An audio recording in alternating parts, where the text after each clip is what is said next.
Hi, Susan Clare here. Here's one of my 10-minute tips to do with gesso. I'm going to give you a couple of ideas of how you can practice how to put gesso into your own paintings. It's one of the ways that I created the texture in big paintings like this one, and you can use it in your small paintings, and I'm just going to give you a few ideas as to how to practice to get used to it. Your hands are going to end up looking like this anyway. So have fun with it and make it your own, experiment. Here we go. So we're going to talk about using gesso for texture. Here's a tub of gesso. This is the white gesso, which will dry just like a white surface. In fact, this was used to be used to fine-tune the surface for people to paint on with oils. And they would do several layers, sanding down in between and making sure that the surface is beautifully smooth after. It can still be used for that. What I'm going to show you today is a couple of ways that you can use gesso to add texture into the surface of a painting.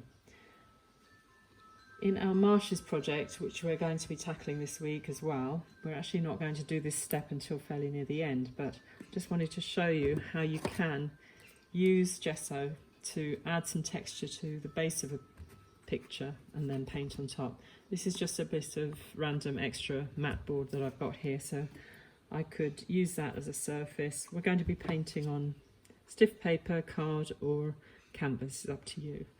So using a credit card or an old membership card, plastic, you can streak on some gesso.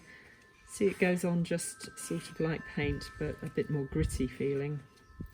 If I wanted to, I could leave these marks in the gesso and it will dry. You've need to remember that it will take a long time to dry compared to paint. So you'll need, if you're doing this as a base coat, you would need to leave it overnight. I can scribble into the surface of the gesso to make gestural marks. I can use other natural or found objects to give me some texture. This is a piece of coconut husk, and we can do all kind of printing and scratching and stuff like that. Looks rather nice. So I can eliminate what I did before and change and do something different entirely. It's up to, this is what we call mark making, so you can find your own way to make your marks with your chosen items. Cocktail stick, quite a nice thing to be drawing into the surface with.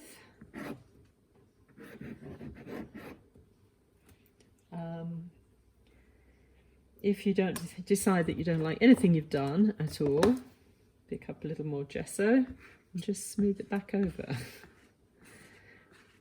So very forgiving. I don't know why I'm going to a horizon line there, probably so that you can see the difference between where there is gesso and where there isn't, since I've got no colour with it.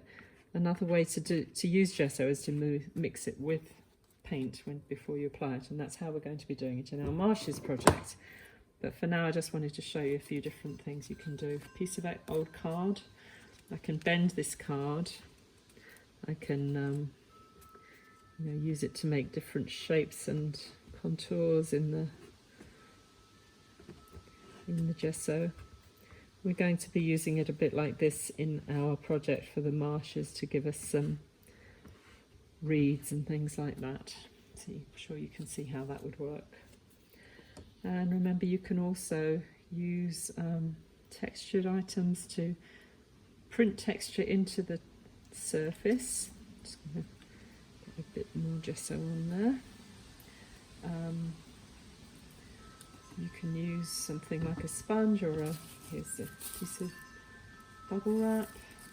You print that down onto the gesso and lift, you'll have a nice textured surface of little bubble marks.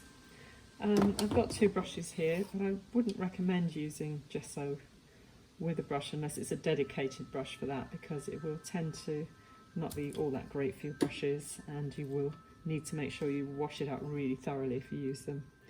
So to get it out of the pot, you can use a spatula or a teaspoon rather than a brush. Another thing you can do is to use actual live plant material or found material. Again, this can be printed in to give you a nice impression in the surface, which will then be enhanced with paint. Or you can see there's a bit of texture there created by that fern. Or you could even, using a lot more gesso, secure this into the surface of your painting, but that would take a lot more application of gesso and take a long time to dry, and you'd need to make sure that it's entirely encased so that it doesn't attract ants or start to deteriorate on the surface of your painting. Okay, I hope that's given you some inspiration. That's one of our 10-minute tips for immersed water media posted on Patreon. So do come over to my Patreon site and see what else we get up to in our lovely painting club called Immersed in Water Media. Thanks for watching. Bye for now.